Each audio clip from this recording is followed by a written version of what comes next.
আদিত্য অনেকের লেখা লিখতে পারি না।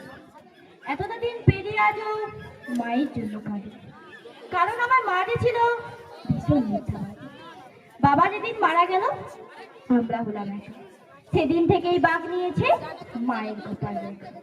মা বলতো বাবা নাকি তারার ভিড়ে আছে, লেখাপড়া করি যদি নেমে আসবে কাছে। তারায় তারায় বাবা খুঁজি, তারায় ছড়াছড়ি, আমার মায়ের মিথ্যে ধরা প্রথম হাতে খুলি। পাড়াপড়শি বলতো এসে, এই বয়সে নারী একা একা এতটা পথ কেমনে দিবে পারি, ভালো একটা ছেলে দেখে বিয়ে করলাম। মা বলতো ওসব শুনে ঘেন্না লাগে আমার, একা কোথায় খোকন আছে, বিয়ের কি দরকার। ওটা ছিল আমার মায়ের নিঠুর মিথ্যাচার।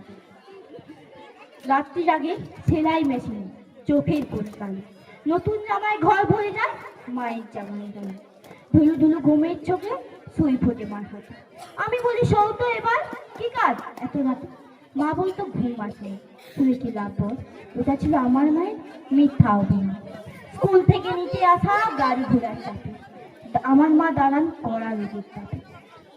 ভ্যারাইটি ব্যাগ খুলে আমার দিত আইসক্রিম, মায়ের থেকে বাড়িয়ে ধরে বলতাম একটু না। মলি ভেসে মা বলতো খাও তো বাবা খাও, আমার আবার গলা ব্যথা ঠান্ডা খাওয়া মানে। ওটা ছিল আমার মায়ের নিঠুর মিথ্যাপনা। নমস্কার।